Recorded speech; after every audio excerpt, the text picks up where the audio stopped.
मेरे वित्त प्रेमी हैमस्टर्स, आप सभी का दिन मंगलमय हो। हम सभी बैंकों के बारे में जानते हैं, है ना? ये लंबे समय से हमारे जीवन का हिस्सा रहे हैं। हम वहाँ अपनी बचत रखते हैं, वे हमें धन उधार देते हैं और हमारे प्रस्तावित परियोजनाओं के लिए वित्त पोषण करते हैं। लेकिन यह पता चलता है कि वे केवल सहायक नहीं हैं, वे हमें दिवालियापन में भी धकेल सकते हैं। आज मैंने बैंकों और दिवालियापन पर एक वीडियो चुना है ताकि आप ऐसी दुर्भाग्यपूर्ण स्थितियों से बच सकें। तो बिना और किसी देरी के आइए इसे समझें।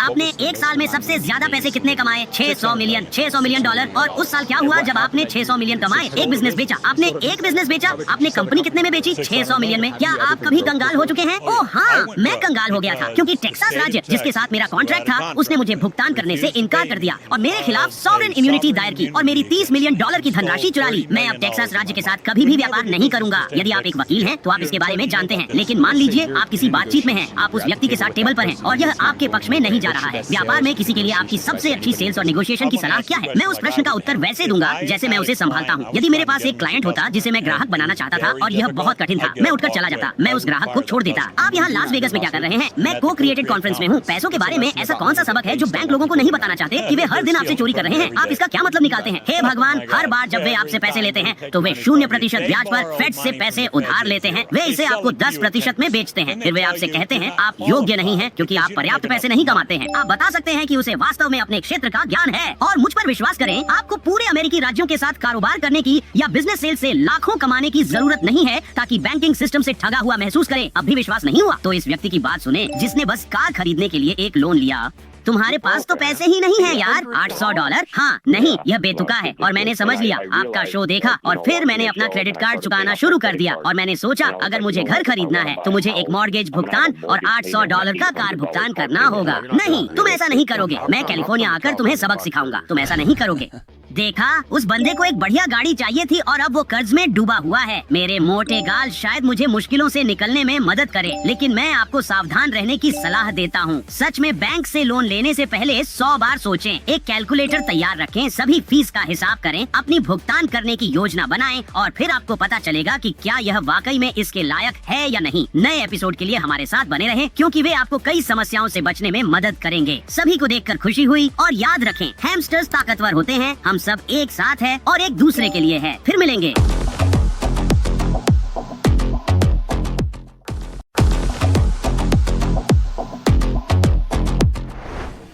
मेरे प्रिय लाभ खोजने वाले हैमस्टर्स, हम सभी अपनी वित्तीय स्थिति को समझदारी से प्रबंधित करना और धन इकट्ठा करना सीखना चाहते हैं।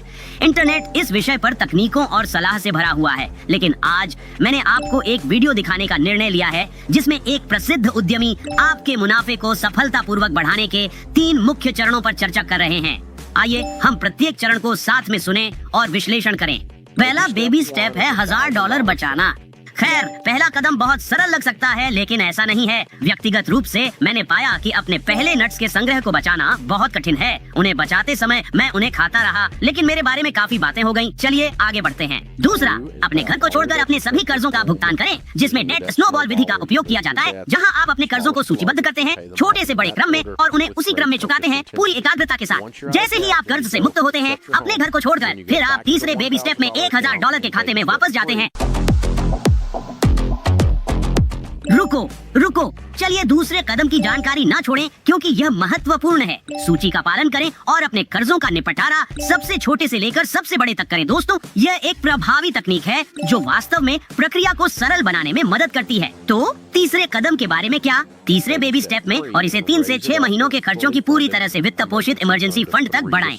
आपको ऐसे दौड़ना चाहिए जैसे आपके बालों में आग लगी हो, जब तक आप ये 3 कदम पूरे नहीं कर लेते।